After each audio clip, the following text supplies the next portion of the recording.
มังสารนังคัจฉามิสังฆังสารนังคัจฉามิตุติยัมปิพุทธังสารนังคัจฉามิตุติยัมปิธัมมังสารนังคัจฉามิตุติยัมปิสังฆังสารนังคัจฉามิตติยัมปิพุทธังสารนังคัจฉามิตติยัมปิธัมมังสารนังคัจฉามิตติยัมปิสังฆังสารนังคัจฉามิกรมอุตุได้ประกาศว่าตั้งแต่เมื่อตะวันวามาจนถึงปัจจุบันเดี๋ยวนี้แถวบริเวณวัดหนองตองและใกล้เคียงก็มีหมอกเหมยเป็นบางที่อากาศก็เย็นหมอกพอหายพอดีเนี่ยนะถ้ามาค่ำเมื่อคืนก็เสื้อกันหนาวอยู่พื้นจะนอนห้องนอนก็หมอกใส่ผ้าห่มให้สักผืนหรือบางท่านอาจจะว่าหนาวไปก็ใส่2 ผืนสำหรับเรื่องฟ้าเรื่องฝนระยะนี้เพิ่นบอกว่าหนองตองนั้นไม่มีฝนตกไม่มีฝนตกก็ไม่ออกญาติโยมตะวันวาเป็นการสอบธรรมสนามหลวงเป็นวันสุดท้ายหลังจากที่เริ่มสอบกันมาวันที่10วันที่11วันที่12ตะวาวันที่13ก็เมื่อตะวันวาในสอบวินัยคือข้อห้ามตั้งแต่นักธรรมชั้นตรีโทเอกก็สอบเหมือนกันหมดแต่ละชั้นนั้นก็แตกต่างกันไปคำถามก็จะมาซ้ำเดิมแตกต่างกันไปสนามสอบของอำเภอหางดงที่วัดหนองตองญาติโยมท่านผู้ฟังครั้งแรกมีนักเรียนสอบชั้นโท21ชั้นเอก25รวมถึงหมด46 ตนด้วยกันแต่เมื่อปิดบัญชีตะวันวานี้ผลปรากฏว่ามันเหลือ38ขาดสอบไปอยู่8 ตนนักธรรมชั้นโท6 ตนชั้นเอก2 ตนก็คงเหลือสอบ38 ตนเท่านั้นวันนั้นได้ถามผู้ช่วยเลขาแม่กองธรรมสนามหลวงที่มาเยี่ยมสนามถามว่าเต้าไปมาเนี่ยมีนักเรียนทำที่ไหนนักก็มีอยู่ตั้งเมืองฝางที่จำนวน100ขึ้นไปเที่ยวในเมืองเชียงใหม่นะที่จำนวน100ขึ้นไปนอกนั้นก็ต่ำ100ลงมาต่ำที่สุดญาติโยมก็จนที่เรียกว่าบ่สามารถเปิดสอบในอำเภอตัวเองได้ทางแม่กองธรรมนั้นทางจังหวัดก็ไปเปาะไปร่วมกันกับอำเภอที่อยู่ใกล้เคียงเอายกตัวอย่างเนาะเช่นว่าอำเภออมก๋อยก็ต้องมาร่วมที่อำเภอฮอดที่วัดบ้านขุนเราจะเห็นได้ว่านักเรียนนะคือพระคือเนนเนี่ยมันลดน้อยถอยลงไปเหลือน้อยลงไปนักแก่ก็ในประเทศนี่สามเณรก็ขาดไปประมาณ 4,000 กว่ารูป 4,000 ป่าย ญาติโยมลองคิดดูดี4,000ตายปีเดียวนี่นะมันน่าใจหายเหมือนกันเอามาคิดว่าต่อไปเนี่ยคนที่จะอยู่ในวัดในวาเป็นตุเป็นพระอยู่สืบต่อพุทธศาสนาศึกษาร่ำเรียนพระธรรมวินัยบาลีกายังกาอยู่ปฏิบัติวัดวาอารามกึศสร้างห้างแปลงตลอดจนนำธรรมะมามาจามาเทศมาบรรยายแก่ญาติแก่โยมก็หายไปอันนี้น่าเป็นห่วงอย่างขนาดนักน่าเป็นห่วงเพราะคนในยุคปัจจุบันเนี่ยเขาได้จากันบ่อยครั้งเพราะความห่วงก็มีการบวชเหมือนกันคำว่า9 วันก็7คำว่า7ก็15ที่จะบวชเข้าพรรษาก็หายากเหมือนวัดบ้านปงอรัญญวาสเนี่ยวัดที่สร้างโลหะปราสาทเนี่ยก็ประกาศรับสมัครผู้อุปสมบทในวันที่4 ธันวาคมวันนั้นถามท่านพระครูว่าเป็นจะได้พ้องมีคนมาสมัครก็ยังนะตัวลุงยังครับนี่หรอในยุคปัจจุบันเนี่ยมันหายากจริงๆมันหายากจริงๆมันน่าเป็นห่วงสมัยเมื่อเป็นเน้นเป็นตุ๊ดหนุ่มตุ๊ดน้อยสอบนักธรรมตรีโทเอกสนามอำเภอหางดงนี่อย่างน้อย300 ป่าย400 ป่ายบางปีขึ้นไปเป็น500 ลูกสอบนักธรรมตรีโทเอกนะ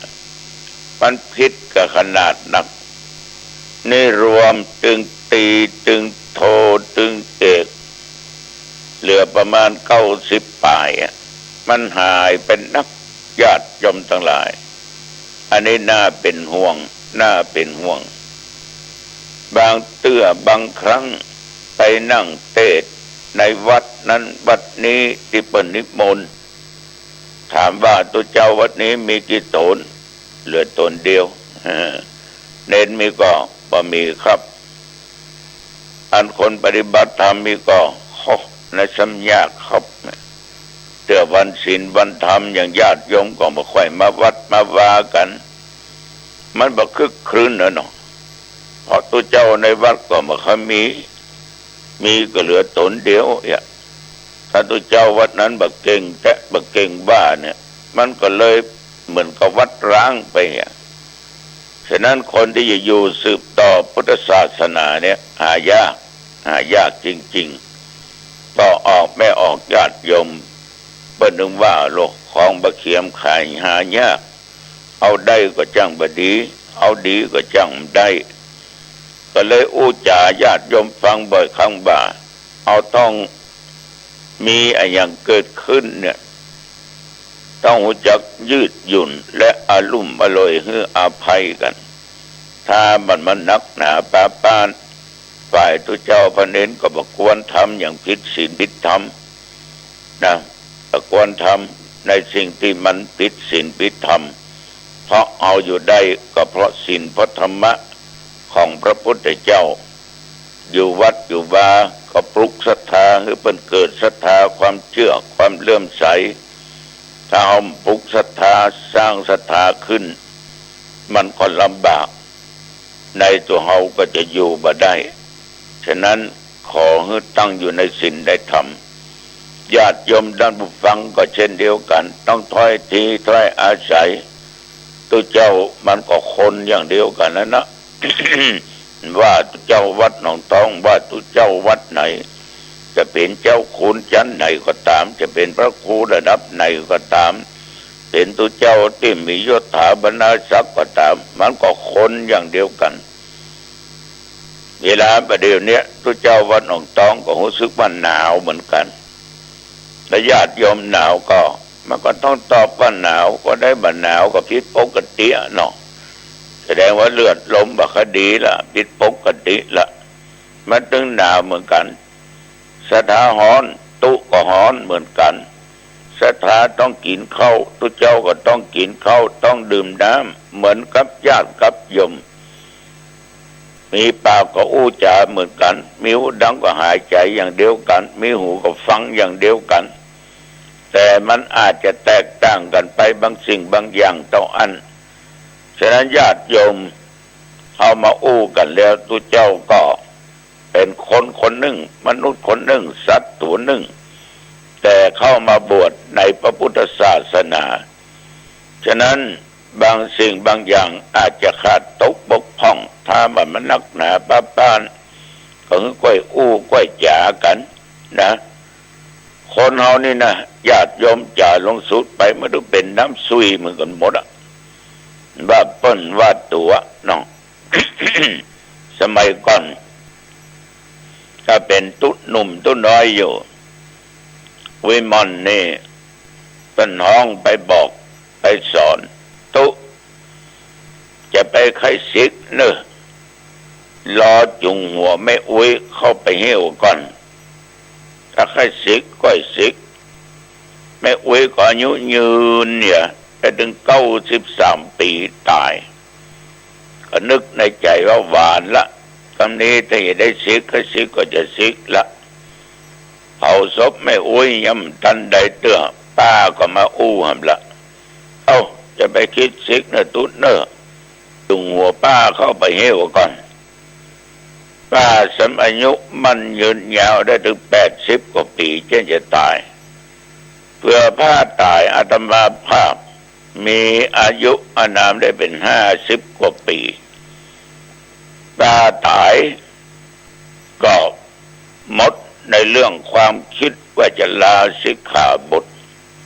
มันก็อยู่มาได้ตลอดเต่าทุกวันเนี่ย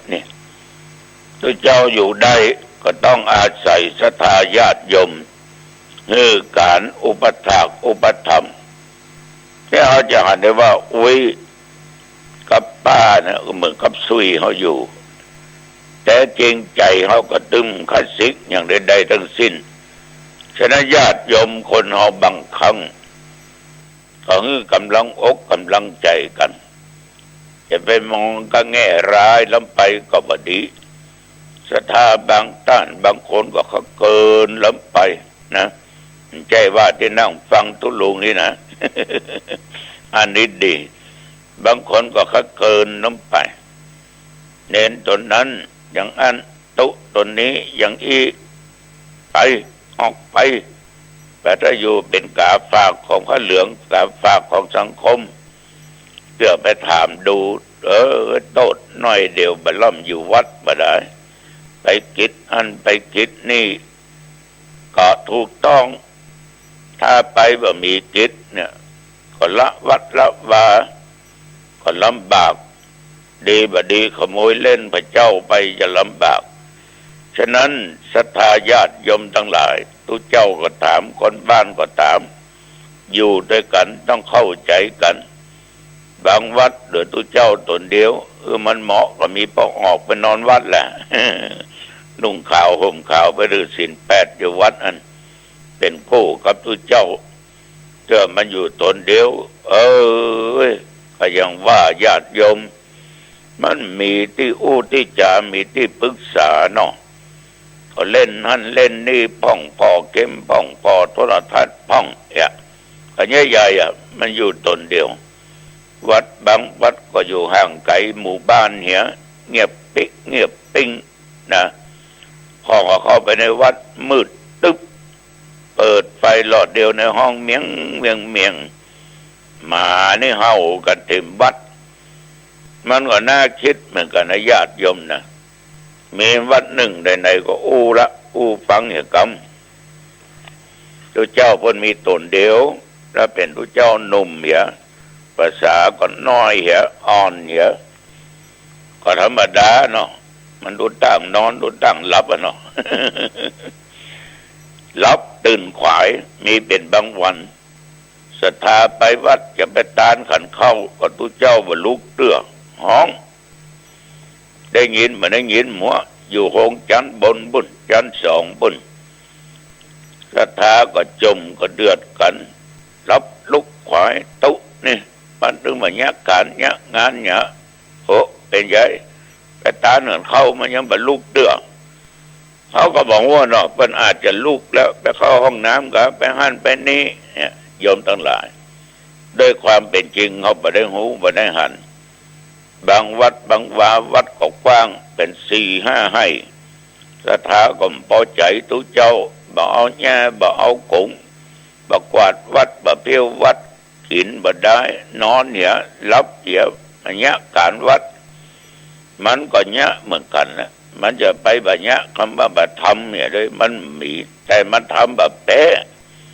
เนื้อตีมันถึง4-5 ให้ก็เดียวเนี่ยเอาที่หั่นเอาทั้งหน้าทั้งหลังงอกเลยขึ้นมาแถมกุฏิก็ดีกว่าดีเจ็ดวิหารก็ดีปัดดีกว่าศาลาแถมนู้โบสถ์แถมนู้แต่ข้างขาวก็นักขี้ลงมาเหี้ยเบ้อเหี้ยเบื่อนกกะแก่สมัยไปพอวัดหนองตองนั่นไงพระห้องจะเจ็ดพระห้องจะกวาดตามประตูหน้าต่างตามกันไดกะหลายวัดมีปัญหานกเนี่ยนกกะแก่นกวิราบเนี่ยนะมันขี้พอหลังคามีก็ขี้มันน้ำเข้าล้างก็บ่ได้มันจึงลำบากญาติโยมนี่ขนาดหนองตองอยู่ทั้ง10 กว่าตนนะบางตนบางวัดอยู่มันคนเดียวมันลำบากฉะนั้นญาติโยมต้องรู้จักยืดหยุ่นกันใจเขาใจเราก้อยอู้ก้อยจ่าเถอะตัวเจ้ามันถึงอยู่ได้เน้นมันถึงอยู่ได้แล้วก็บางสิ่งบางอย่างญาติโยมก็บ่เข้าใจก็นึกว่าอยู่วัดนั่นนะบ่อดบ่กั้นบ่อยากเขาถึงไปตานขันเข้าเขาถึงไปตานไปทำบุญก็เลยมาใส่บาตรมาส่งเข้าสาจังหันมันไปส่งเข้าสักเตือบาตรมาใส่สักเตือก็ไปว่าตู้เจ้าว่ามันถึงกินอิ่มเนาะกินแล้วก็นอนเนี่ยแล้วนะไปมีการมีงานอย่าง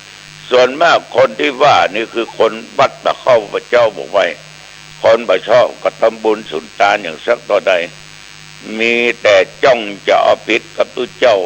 อย่างนั้นอย่างนี้สักปะสักเบ็ดญาติโยมเอ๋ย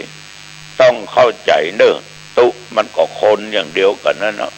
เน้นก็คนเอาก็คนความดีความชั่วมันเป็นของแต่ละบุคคลตัวเจ้าทำดีมันก็ได้ความดีเน้นทำดีเน้นก็ได้ความดีเอาทำดีเอาก็ได้ความดีก็คือได้บุญได้กุศลถ้าตัวเจ้าบ่ดีก็บาปกรรมหวดตัวเจ้าเน้นก็หวดเน้นบ่เนาะฉะนั้นญาติโยมท่านสาธุชนทั้งหลายใครทำดีได้ดีทำบ่ดีถึงได้บ่ดีนะอันนี้ตัวเจ้าก็ขอฝากไว้ด้วยความห่วงถามท่านคนนั้นว่านักเรียนเป็นจะได้ตอนที่บังหายไป4,000 ปลายนะหลวงพ่อดูใจหายใจคว่ำไม่ญาติโยมใจหายใจคว่ำแต่ดีใจแต่ว่าซื้อนี่สร้างพระขึ้นมาตนบวชเป็นเรียนจบและได้ทำการทำงานอยู่ในกระทรวงสาธารณสุขบวชเป็นทุกเจ้าก็ถามว่าจะบวชกี่วัน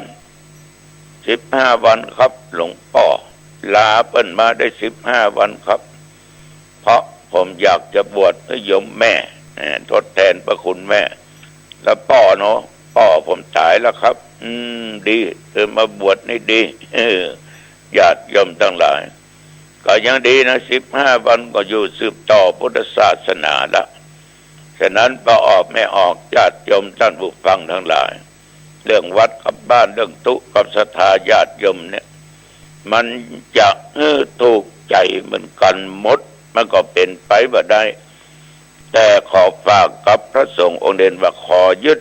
พระธรรมวินัยไว้ขอยึดพระธรรมวินัยไว้ทำถูกต้องตามพระธรรมวินัยถ้ามันผิดเล็กน้อยขจายฟื้นเนี่ยจะไปให้มันผิดนักต่อไปจะไปชะล่าใจว่าไม่เป็นไรไม่เป็นไรนะถ้าเป็นอย่างนะคิดเปอะอ้อห่างหมูเนอะบอกอย่างนี้ฉะนั้นมันพลาดไปกว่าแก้ไขเว้ยนะแก้ไขเว้ยให้มันถูกต้องอย่างไม่ใช่ผิดก็ปล่อยมันผิดอย่างอันไป บัคถูกต้องอันนี้ผมเองหรือผู้ลุงก็ขออู้ขอจ๋าแล้วศรัทธาทุกคนคำว่าคนเขาจะดีเหี่ยมดมันย่อมเป็นไปบ่ได้มันก็มีตึงดีตึงหายแต่ไปจะหายนักหายน้อยแต่อันนั้นอาจจะดีนักดีน้อยญาติโยมศีล5 ข้อปานาตินากะเมมุสาสุลาบางคนได้สักข้อตัวเจ้า227ปดแบบแก่งแกะแก่งแกเหมือนกันเนอะแต่ว่าตัวเจ้าก็สามารถรักษาได้นะรักษาได้อันไหนมันหนักอันไหนปานกลางอันไหนมันเบาตัวเจ้าก็ศึกษาเพื่อก็หูฉะนั้นญาติโยมท่านผู้ฟังอยู่ด้วยกันถ้อยทีถ้อยอาศัยไปเด้อไอ้ลุ่มมันลอยกันไปถ้ามันนักหนาป้าป้านถ้ามันนักหนาป้าป้านก็กำไผกำมันนะถึงเวลามันก็ซึกออกไปเหียถ้ามันหนักมันเอาไปขึ้นละนี่นะอันอยู่บ่ได้ก็ออกไปเนี่ยมันก็น่าเป็นห่วงอยู่ผู้สืบต่อพุทธศาสนาวันนี้การสอบนักธรรมว่างวันพรุ่งนี้ก็จะมีการสอบธรรมศึกษาตรีโทเอกทั่วประเทศญาติโยมทั้งหลายตู้เจ้าพระเนนก็ไม่ได้อยู่แล้วต้องไปดูไปคุมในการสอบของนักเรียนตึงไม่ยิงตึงปัจจัยห่างดงสรุปแล้วก็มีปันป่ายจัดนักนะธรรมศึกษาตรีโทเอกเนี่ยก็ทำการทำงานช่วยกันเพื่อให้ละอ่อนได้ศึกษาเรื่องศีลเรื่องธรรมในทางพุทธศาสนาบ่ได้สอนมุ่งให้เป็นพระอรหันต์สอนให้เขาเป็นคนดีรู้จักผิดรู้จักชอบอันไหนเป็นบุญอันไหนเป็นบาปก็สอนละอ่อนอย่างเงี้ยอันนี้ก็ขอฝากกับญาติกับโยมด้วยเนอะคืนแล้วก็ไปเทศไก่โลกเทศที่ศาลาวัดนะเนาะเตียวไปสักกี่ก้าวเนาะเขาเอาศพมาไว้วัดแล้วก็เผากันวันเนี้ยอายุได้58แล้วก็ตายไปญาติโยมท่านผู้ฟังเพิ่นแล้วดูสถาบันเฮาบ้านเปิ้นญาติพี่น้องของคนที่จากไปก็ตั้งอกตั้งใจฟังธรรมะตู้ลุงก็ต้องขออนุโมทนาขอบใจเอาละวันนี้จะไปมาเป็นเวลาเป่าสมควรอายุวันดงสุขขังพลังพบกันใหม่โอกาสหน้าเจริญพรสวัสดีครับท่านผู้ฟังที่เคารพข่าวชาวบ้านผมกาเศรษฐ์เพชรสำริดบรรณาธิการข่าวก้าวหน้านิวกับการทำหน้าที่สื่อสารมวลชนของพี่น้องสื่อมวลชนทุกแขนงสาขาจากส่วนกลางและก็ส่วนภูมิภาคข่าวภายในประเทศข่าวจากต่างประเทศก็เป็นการรายงานข่าวประจำวันผ่านไปยังสถานีวิทยุเพื่อการศึกษาและวัฒนธรรม FM 104.50 เมกะเฮิรตซ์ตั้งอยู่ที่วัดฝายหินตำบลสุเทพอำเภอเมืองเชียงใหม่จังหวัดเชียงใหม่ก็มีอาจารย์ประครูสมุวิศวัฒน์วรกิจโจเป็นผู้อำนวยการสถานีลิงก์สัญญาณเชื่อมโยงไปยังสถานีวิทยุบริการสาธารณะคลื่นพัฒนาคุณภาพชีวิต FM 92.25 เมกะเฮิรตซ์ตั้งอยู่ที่วัดป่าแดงมหาวิหารตำบลสุเทพอำเภอเมืองเชียงใหม่จังหวัดเชียงใหม่ก็มีอาจารย์พระครูโคสิทธิ์ปริยัตยาพรเป็นผู้อำนวยการสถานีและลิงก์ไปในช่อง YouTube Facebook ไลฟ์ในช่องทางต่างๆก็ถือว่าเป็นการทำหน้าที่ของพี่น้องสื่อมวลชนธรรมะก่อนข่าววันนี้สัจธรรมที่ปรากฏแม้ว่าสัจจะก็เป็นสัจจะบารมีด้วยคนที่รักษาคำพูดคนที่ไม่โกหกหลอกลวงคนที่ไม่กระร่อนป้อนปริ้นไม่สร้างปัญหาให้กับตนเองไม่สร้างปัญหาให้กับสังคมที่อยู่ใกล้ตัวหรือในระดับชาติระดับท้องถิ่นก็ตามการสร้างบารมีก็ถือว่าเป็นบุญส่วนหนึ่งเป็นบารมีส่วนหนึ่งก็คือสัจจะบารมีดังนั้นถ้าเราอธิษฐานนะบารมีแล้วก็ผสมกับสัจจะบารมีก็จะทำให้คนก็เคารพนับถือเทวบุตรเทวดาก็เคารพนับถือวันนี้ทั้งคนทั้งเทวบุตรเทวดาที่เป็นมนุษย์อมนุษย์นั้นขาดความเคารพนับถือเพราะคนไม่มีสัจจะไม่เอาศีลไม่มีสัจจะศีลบารมีก็ไม่เกิดสัจจะบารมีก็ไม่มีปัญญาบารมีก็หายไปครับก็เป็นเรื่องราวที่นำมาฝากเป็นธรรมะก่อนข่าวที่ท่านจะได้ฟังข่าวกันในเรื่องของ ข่าวเหตุการณ์ดีเหตุการณ์ร้ายต่างๆทั้งสื่อไทยสื่อเทศก็ทำหน้าที่กันท่านที่เข้าไปอ่านข่าวหนังสือพิมพ์ออนไลน์คลิกเข้าไปที่ www.9hnanews.com ประจำวันนะครับก็จะได้รับรู้รับทราบข้อมูลที่พี่น้องสื่อมวลชนในระดับมืออาชีพทุกแขนงสาขาในส่วนกลางและก็ท้องถิ่นทั้งสื่อข่าวสารเพื่อการประชาสัมพันธ์ก็มีความข่าวสารเพื่อการประชาสัมพันธ์ก็มีความสนใจที่จะจัดทำหนังสือชุดความรู้เรื่องพระพรหมมงคลฝ่ายวิปัสสนาทองสิริมังคโรศาสนบุคคลคุณภาพกับการเผยแผ่พระพุทธศาสนาก็จะมีการจัดพิมพ์ 2,500 เล่มภาษาไทย 2,000 เล่มภาษาอังกฤษ500 เล่มท่านที่สนใจร่วมบุญบริจาคได้ที่บัญชีธนาคารกรุงไทยเลขที่บัญชี 5111714-383 ชื่อบัญชีพระครูภาวนาโสภิตบุญญาวิสิทธิ์เมืองวงศ์ติดต่อสอบถามได้ที่พระครูภาวนาโสภิตฝ่ายวิปัสสนาด็อกเตอร์เจ้าอาวาสวัดบ้านเหล่าพระเจ้าตาเขียวอำเภอป่าสังโทร 0969521159 ได้ทุกวันข่าวสารเพื่อการประชาสัมพันธ์ขอเชิญ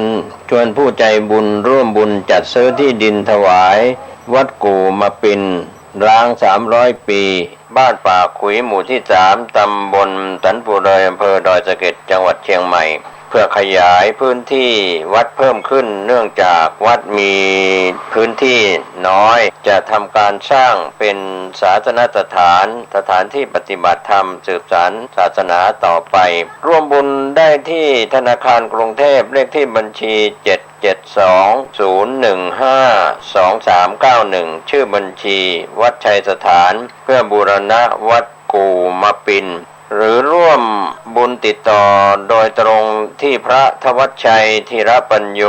0801732709-065-0209009 สวัสดีครับท่านผู้ฟังที่เคารพธรรมสาระแบ่งปันความคิดดีๆ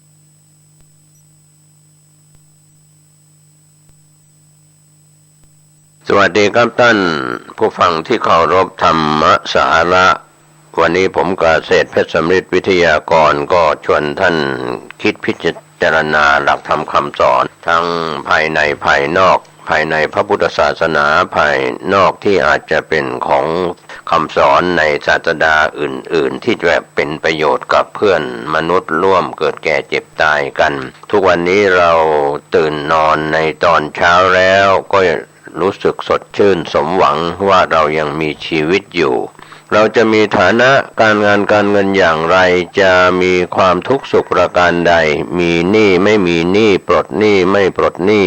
ความทุกข์ระทมก็มีอยู่ความสุขที่มีอยู่หลายท่านลุกขึ้นมาในตอนเช้าวิ่งออกกำลังกายหรือฟิตเนสออกกำลังกายหลายท่านอาจจะยังนอนคุดคู้อยู่กับที่หลับที่นอนไม่ว่าจะเป็นเด็กเป็นผู้ใหญ่วันนี้ผู้ใหญ่ใจดีตามใจเด็กนะครับลูกหลานหัวไม่ผูกรักลูกก็ไม่ตีด้วยคำสอนเพราะฉะนั้นวันนี้ให้ Google สอนมือถือสอนกันทางอินเทอร์เน็ตก็ไม่รู้ว่าที่สอนกันถูกหรือผิดหรือถูกอย่างไรก็ใช้วิจารณญาณดังนั้นความรู้ที่เกิดขึ้นจากตัวเราและลูกหลานทุกวันนี้ก็ไปอาศัยทางอินเทอร์เน็ตทางโลกออนไลน์บรรพชนเราไม่มีอินเทอร์เน็ตไม่มียุคก่อนก็ไม่มีพิมพ์ดีดไม่มีคอมพิวเตอร์ไม่มีอะไรต่างๆก็ใช้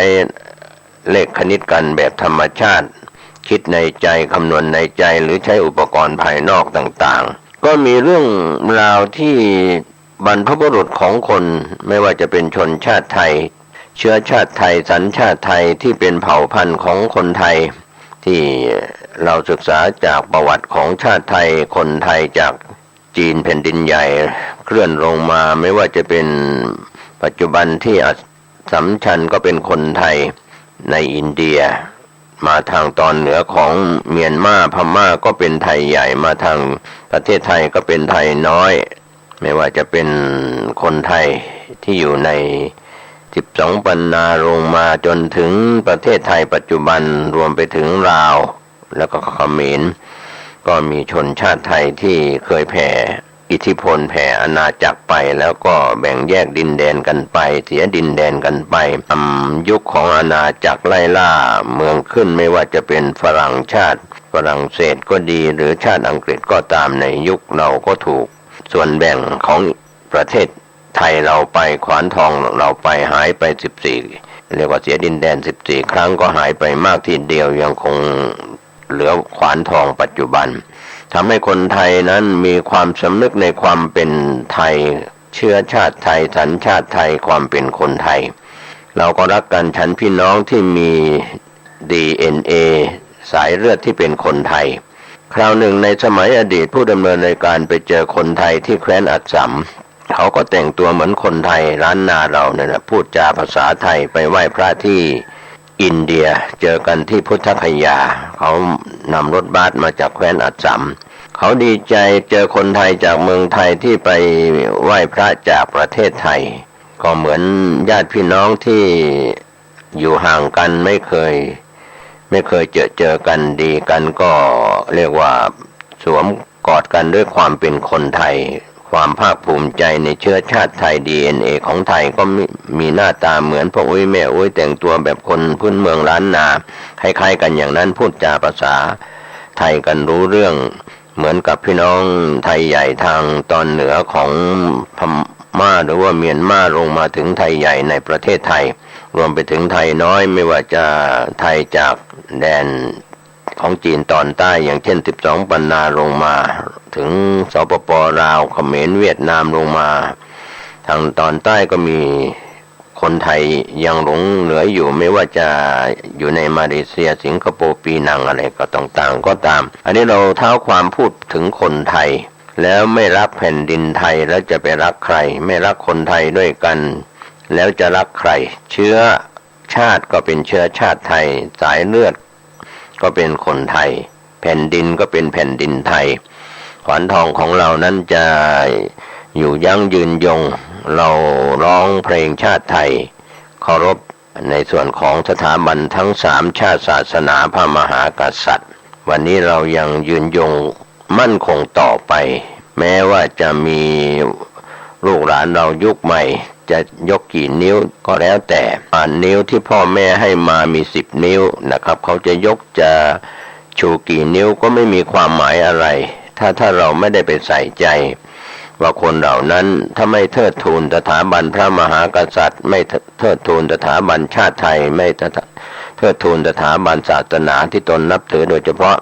พุทธศาสนาคู่กับชาติไทยมาโดยตลอดเราเห็นได้จากปัจจุบันนะครับคนไทยพี่น้องไทยชาวไทยหรือชาวไทยใหญ่ไทยน้อยเราก็แล้วแต่เข้าวัดฟังเทศน์ฟังธรรมกันในช่วงเทศกาลเข้าพรรษาออกพรรษา365วันเราเห็นพี่น้องครอบครัวคนไทยคำว่าไทยดังนั้นวันนี้ความเป็นพุทธไม่ว่าจะเป็นคนไทยที่แคว้นอัสสัมอินเดียพี่น้องไทยชาวไทยใหญ่จากพม่าหรือไทยใหญ่จากไทยรวมไปถึงไทยน้อยหรือเผ่าพันธุ์ของไทยที่ยังหลงเหลืออยู่ในจีนแผ่นดินใหญ่ก็ตามล่นลงมาจนถึงอยู่นาน12ปันนาลงมาจนถึงลาวเขมรเวียดนามอะไรก็แล้วแต่นี่ก็เราก็คงภาคภูมิใจในความเป็นไทยที่เป็นการกล่าวนามกล่าวถึงนั้นเพราะว่าเราจะได้มีความเข้มข้นปลูกฝังความเป็นไทยรักไทยรักความเป็นคนไทยสกุลไทยนิยมความเป็นไทยเราก็คงไม่ต้องไปเห่อเหิมอะไรกันมากกับดีไซน์เครื่องแต่งตัวที่เป็นของฝรั่งมังค่าวันนี้ถ้าเราเห็นวัฒนธรรมไทยเราเสียไปวัฒนธรรมนุ่งน้อยห่มน้อยแก้เสื้อแก้ผ้ากันเรียกว่าแทบจะไม่มีอะไรปกปิดกายกันแล้วทั้งชายและหญิงก็ทำให้เสียความเป็นวัฒนธรรมไทยสกุลไทยนิยมไทยหายไปเราไปนิยมวัฒนธรรมของฝั่งตะวันตกแล้วได้อะไรก็เสียความเป็นไทยเป็นวัฒนธรรมไทยก็เสียไปนะครับเพศแม่แก้เสื้อแก้ผ้าเต้นกันในสถานบันเทิงแล้วก็เป็นสิ่งที่ถูกมอมเมาด้วยเครื่องดื่มแอลกอฮอล์และยาเสพติด เมามันกันอะไรต่างๆคลิปที่ออกมาทำให้เราเห็นแล้วสะท้อนเสียความเป็นไทยความเป็นคนไทยทั้งนั้นนะครับที่ออกมาเต้นรำกันออกมาดื่มกินกันแม้แต่นักดนตรีก็ยังส่งเสริมความเสียวัฒนธรรมไทยให้เพศแม่ที่อยู่ในทีมนั้นนุ่งน้อยห่มน้อยแก้เสื้อแก้ผ้าวัฒนธรรมไทยก็หายไปไหนแล้วเราได้อะไรจากความมาอาศัยหรืออยู่เกิดอยู่บนแผ่นดินไทยของเราวันนี้สถาบันชาติทั้งชาติไทยสถาบันพระมหากษัตริย์ของไทยและศาสนาที่อยู่ในประเทศไทยมีปริมาณมากน้อยเพียงใดเราก็คงพูดถึงว่าพุทธศาสนาเป็นศาสนาประจำชาติไทยโดยพฤตินัยของคนไทยมาโดยตลอดเราไม่ต้องไปกังวลนะครับว่าพระภิกษุสามเณรจะลดน้อยลงไปเพราะว่าชายไทยที่อยู่ในประเทศไทยที่มีสัญชาติไทยเชื้อชาติไทยหรือคนที่มาเกิดในประเทศไทยได้สัญชาติไทยก็ยังได้มีโอกาสอุปสมบทเป็นพระภิกษุเป็นสามเณรที่จะได้สืบต่ออายุพระพุทธศาสนาลาสิกขาออกไปเป็นน้อยเป็นหนานก็ยังไม่ได้ละทิ้งวัดวาศาสนาเราต้องร่วมด้วยช่วยกันนะครับเพราะว่าเลือดเนื้อหรือ DNA ของในตัวเราจะเป็นคนเชื้อชาติไทยสัญชาติไทยหรือได้สัญชาติไทยมาเกิดในประเทศไทยพ่อแม่เป็นคนต่างด้าวเข้ามาก็ตามก็พูดเท้าความเนี่ยให้เห็นมีจิตเรียกว่าทั้งใต้สำนึกบนจิตสำนึกใต้สำนึกของเราว่าเราต้องรักกันใครที่ไม่ได้รักแผ่นดินไม่ได้เอาเลือดทาแผ่นดินบรรพบุรุษของเราเอาเลือดทาแผ่นดินตายเป็นผีเฝ้าแผ่นดินมามากแล้วทหารของเราตำรวจก็ดีข่าวที่ออกมาไม่ว่าจะเป็นการก่อการร้ายในปักใต้ฆ่าคนไทยก็ฆ่าเจ้าหน้าที่ของรัฐที่เป็นคนไทยเราจะฆ่าแกล้งกันไปทำไมจะไว้เวรจะจองเวรกันไปทำไมเรียกว่าไม่หมดไม่สิ้นก็ถือว่าเป็นกรรมในเรื่องของการจะแบ่งแยกดินแดนหรือไม่อย่างไรผู้ดำเนินรายการไม่ขอวิพากษ์วิจารณ์แต่ว่าเราถือว่าแผ่นดินไทยที่เหลืออยู่ขวานทองของเราที่เหลืออยู่ควรจะมีจิตสำนึกว่าได้ทำมาหากินไม่ว่าจะเป็นด้านการเกษตรที่อยู่อาศัยหรือในการรับราชการ77จังหวัดในประเทศไทยเราถือว่าใช้กฎหมายไทยอยู่ในความดูแลของคนไทยวันนี้มีเรื่องที่น่าเล่าที่ผู้ดำเนินรายการได้เห็นเอกสารพาเรียกว่าโบราณของจีนที่เขาเขียนไว้ก็นำมาเล่านะครับในสมัยราชวงศ์หมิงนะครับที่คิดเป็นปีพ.ศ. ก็1911ถึง2187ผู้ที่นำมาเป็นข้อสังเกตว่ามีคำสอนที่ดีซึ่งอาจจะไม่ใช่คนไทยที่มีอยู่ในหนังสือนั้นก็คือเรื่องของเหลี่ยวฝานนะครับสังเกตว่าท่านเล่าให้ลูกของท่านฟังสอนลูกนะครับท่านเป็นอาจารย์เป็นปราชญ์บัณฑิตในครอบครัวท่านก็สอนลูกสอนหลานของท่านแม้เรื่องราวต่างๆเหล่านี้ดูเหมือนว่าเป็นบุรุษของจีนท่านหลายท่านที่พูดถึงกันอยู่อาจจะเคยอ่านเคยเจอกันมาแล้วแต่ผู้ดำเนินรายการยกเป็นบุคลาธิฐานยกเป็นบุคคลตัวอย่างของไทยเราก็มีเยอะแยะนะครับนักรบผู้มีประวัติศาสตร์ดีเด่นพระเจ้าแผ่นดินพระราชามหากษัตริย์เหล่าขุนนางทั้งหลายก็มีอยู่เราก็เคยนำเล่าประวัติกันไปแล้วหลายยุคหลายสมัยไม่ว่าจะเป็นยุคโยนกเชียงแสนสุโขทัยล้านนาลงไปยังละโวลพบุรีอู่ทองกรุงศรีอยุธยารัตนโกสินทร์ก็นำเล่ากันไปผู้มีประวัติเป็นวีรสตรีเป็นวีรบุรุษหรือเป็นรัฐบุรุษอะไรก็แล้วแต่ก็เรื่องราวที่พูดถึงนั้นก็มีส่วนที่เกี่ยวข้องที่ว่าเขาพูดถึงเวียนชื่อของจีนก็อ่านยากนะครับก็ถือว่าเป็นขุนนางจีนในแผ่นดินยุคหมิงเขารับราชการในยุคนั้นพระพุทธศาสนาก็แผ่ไปในจีนแผ่นดินใหญ่ด้วยไม่ว่าจะเป็นเถรวาทหรือมหายานก็ตามขุนนางจีนผู้นี้นะครับไปพบพระเถระผู้ทรงคุณวิเศษรูปหนึ่งสอน ให้เข้าถึงพระพุทธศาสนาอย่างแท้จริงนะครับก็ท่านเหลียวฝานที่เราพูดถึงกันนี่แหละก็ตั้งปณิธานว่าจะหลุดพ้นจากความเป็นคนที่มีกิเลสหนาปัญญาหยาบก็เรียกว่าพัฒนาตัวเองด้วยวิธีคำสอนของพระพุทธเจ้าก็คือปฏิบัติจริงจังในเรื่องของศีลสมาธิแล้วก็ปัญญาแล้วก็เปลี่ยนชื่อของตนเองว่าเสียใหม่ว่าเหลียวฝานก็มีความหมายตามที่ปณิธานตนเองตั้งใจไว้การปฏิวัติราชวงศ์แมนจูของท่านซุนยัตเซนผ่านไป30 ปีถึงปีพ.ศ. 2485เป็นเรื่องของวัฒนธรรมตะวันตกได้ไหลเข้าไปเรียกว่าไหลเข้าไปเปลี่ยนแปลงวัฒนธรรมดั้งเดิมของจีนเป็นเรื่องที่น่ากลัวมากที่เล่านี่จะเป็นข้อเปรียบเทียบให้เห็นว่าวัฒนธรรมชาติใดที่ถูกวัฒนธรรมอื่นเข้าไปลุกลานเบียดเบียนก็เช่นเดียวกันเมืองจีนทำให้นักปราชญ์ชาวพุทธของจีนท่านหนึ่งมีนามว่าฮาวางเจ๋อไห้ท่านเห็นว่า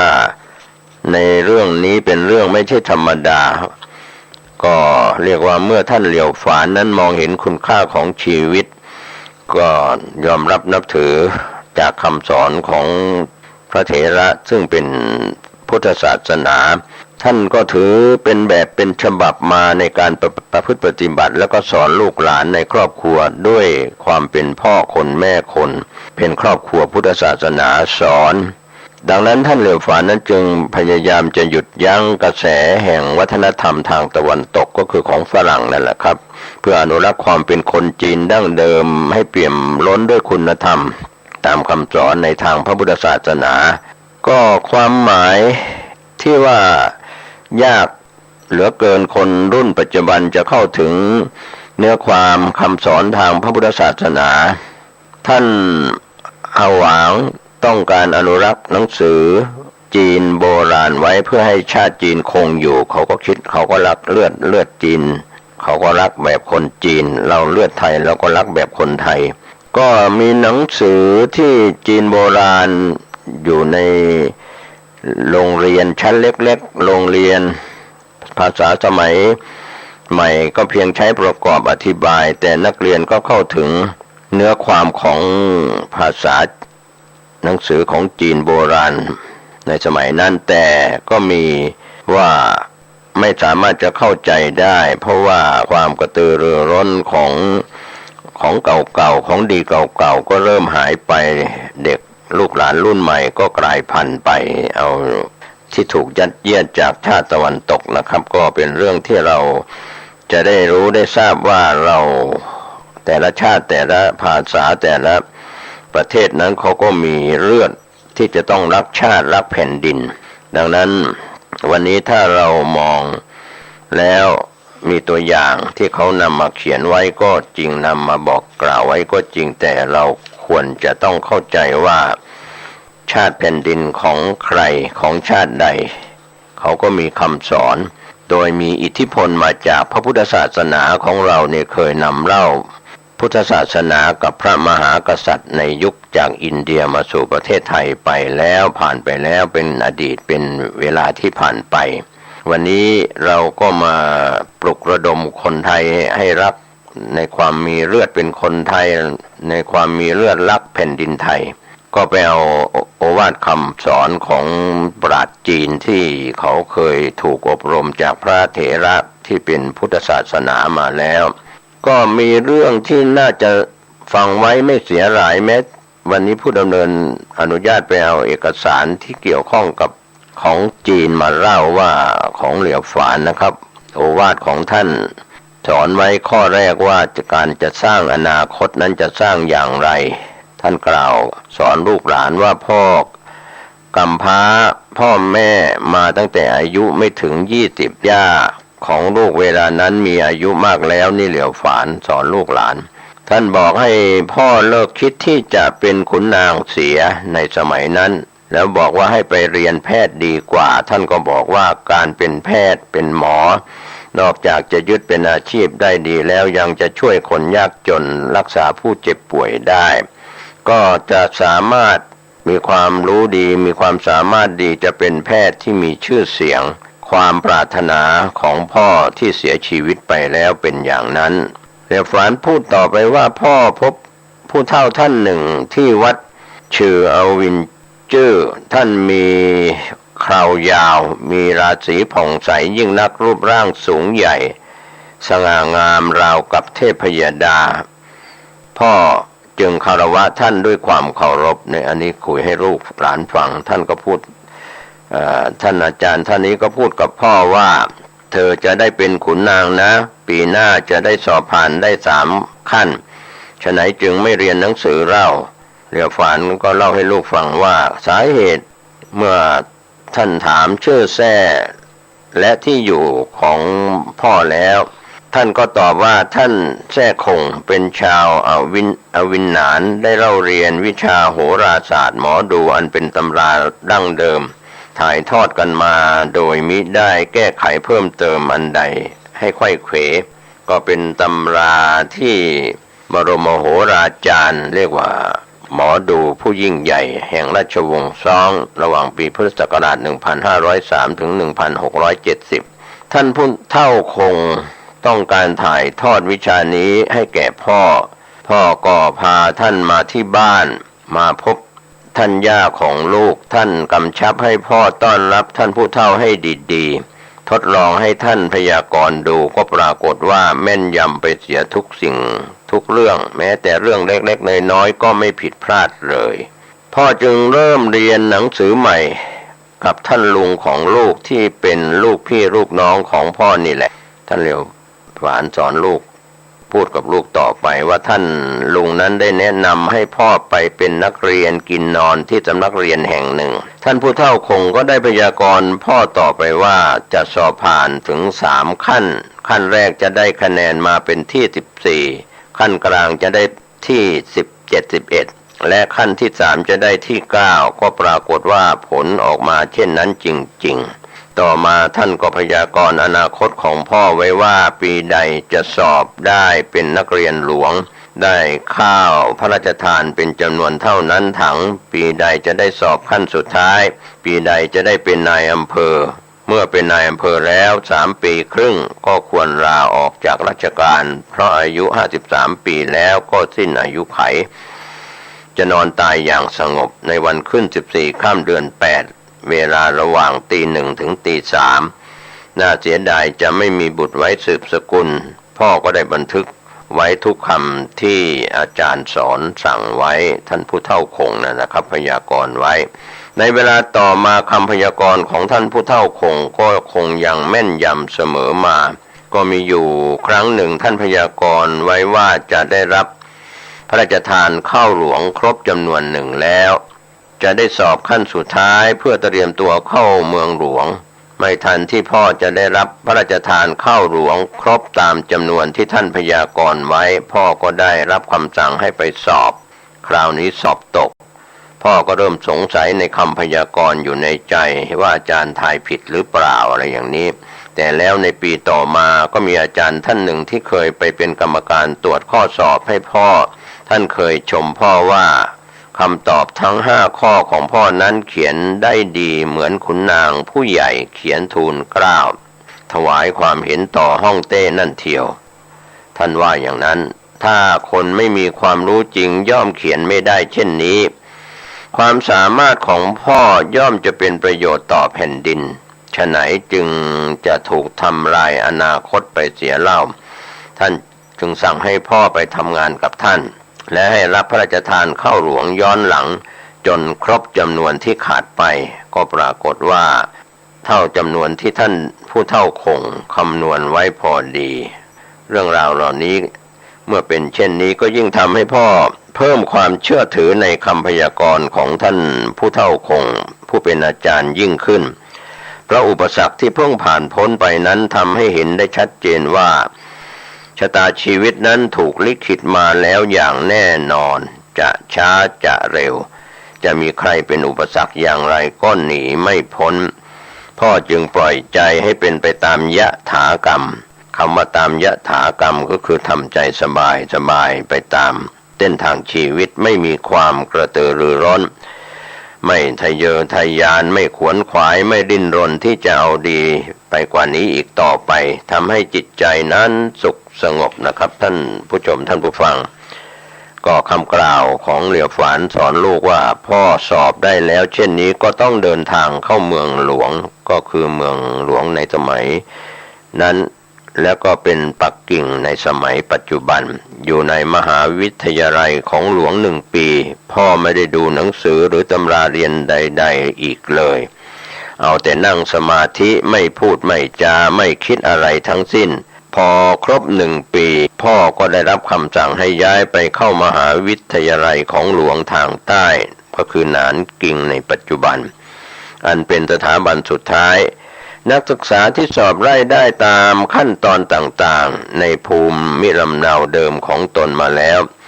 จะต้องเข้ามาฝึกฝนเตรียมตัวสอบเพื่อออกรับราชการต่อไปแต่ก่อนที่พ่อจะเข้าไปยังสถาบันแห่งนี้ก็ได้แวะไปที่วัดชีเสียสารเพื่อคารวะท่านอาจารย์อวินกุเถระเสียก่อนที่พ่อนับถือเมื่อพ่อได้นั่งสมาธิกับท่าน2 ต่อ 2แล้วเวลานานถึง3 วัน 3 คืนโดยไม่ได้หลับนอนเลยพระเถระกล่าวกับพ่อด้วยความแปลกใจว่าอันธรรมดาปุถุชนคนธรรมดาในใจจะว้าวุ่นสับสนจึงไม่สามารถบรรลุฌานได้ส่วนพ่อนั้นฉะไหนนั่ง3 วันแล้วยังไม่เห็น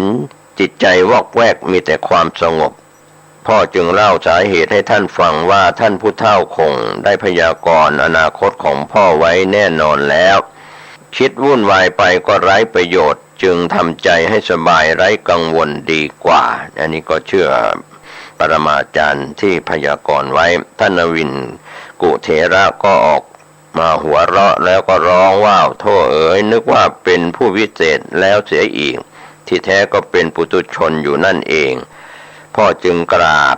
แล้วก็ถามท่านว่าทำไมจึงว่าพ่อเป็นปุถุชนท่านก็ตอบว่าอันที่จริงคนเรานั้นถ้าจิตใจไม่ว้าวุ่นทำใจให้สงบได้แล้วก็เกือบจะสำเร็จเป็นพระอรหันต์พ้นจากความเป็นปุถุชนได้อันนี้ก็เป็นคำกล่าววันนี้ผู้ดำเนินรายการผมเกษตรเพชรสำริดคงนำเล่าเรื่องที่เป็นสาระเป็นประโยชน์ก็ต้องขอบคุณผู้ที่พิมพ์หนังสือแจกหนังสือมาก็เป็นหนังสือสคสเมื่อปี 2552 จากคุณชวราสกุมมลนันท์ก็เป็นความปรารถนาดีจากคุณอรุณสันธนากรนะครับที่ได้มอบหนังสือผ่านก็เป็นหนังสือที่เกี่ยวกับโอวาทของท่านเหลียวฝานนะครับก็คงเกี่ยวข้องกับพุทธศาสนาก็ฝากเป็นข้อคิดเตือนจิตเตือนใจเป็นธรรมานุสรณ์รณรงค์ให้เรารักชาติไทย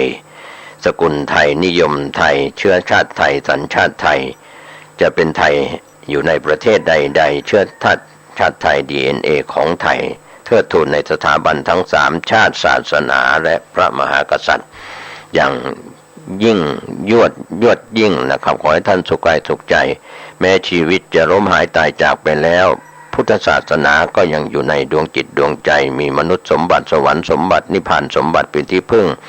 โดยทั่วหน้ากันทั้งบรรพชิตคฤหัสถ์ทุกรูปทุกนามทั้งคนไทยและชาวต่างชาติที่มาอาศัยอยู่ในประเทศไทยสวัสดีครับสวัสดีครับท่านผู้ฟังที่เคารพธรรมสาระ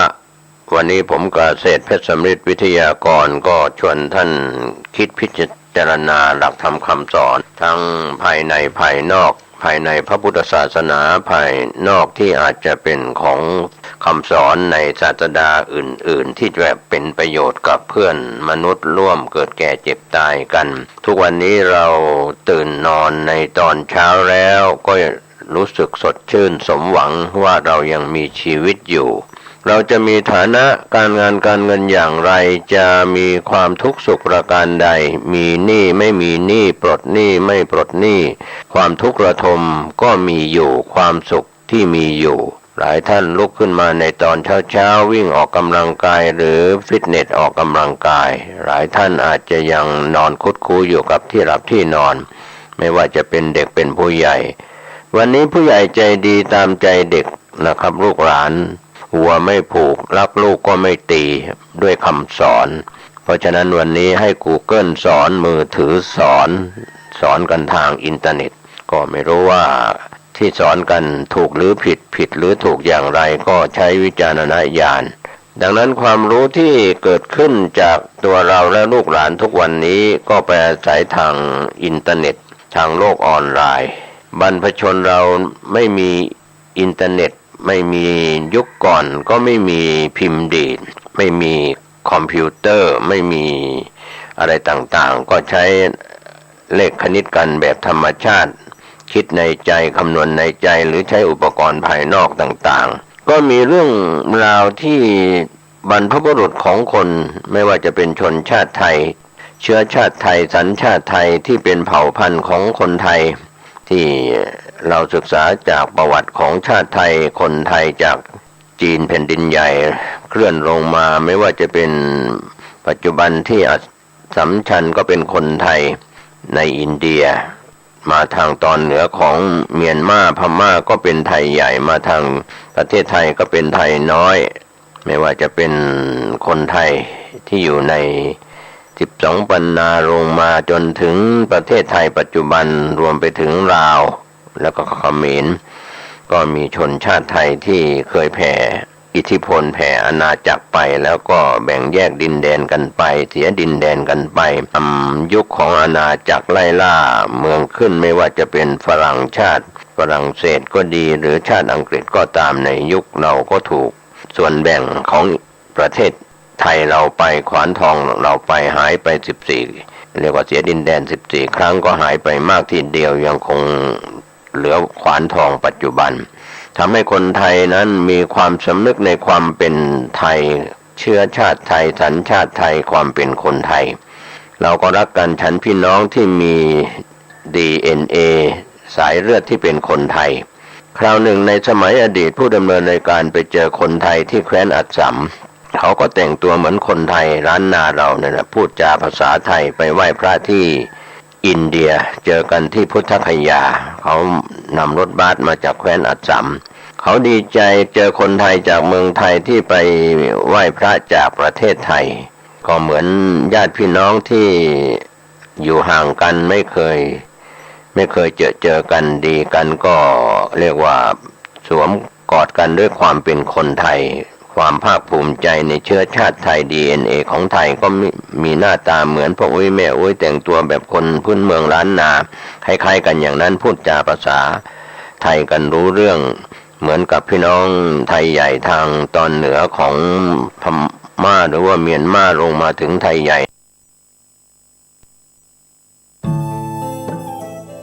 ท่านกำลังติดตามรับฟังสถานีวิทยุกระจายเสียงพระพุทธศาสนาแห่งชาติและสังคมคลื่นเพื่อการศึกษาพระพุทธศาสนาและวัฒนธรรมระบบ FM 104.5 เมกะเฮิรตซ์รายการต่อไปเป็นรายการเสียงธรรมจากวัดศรีโสดา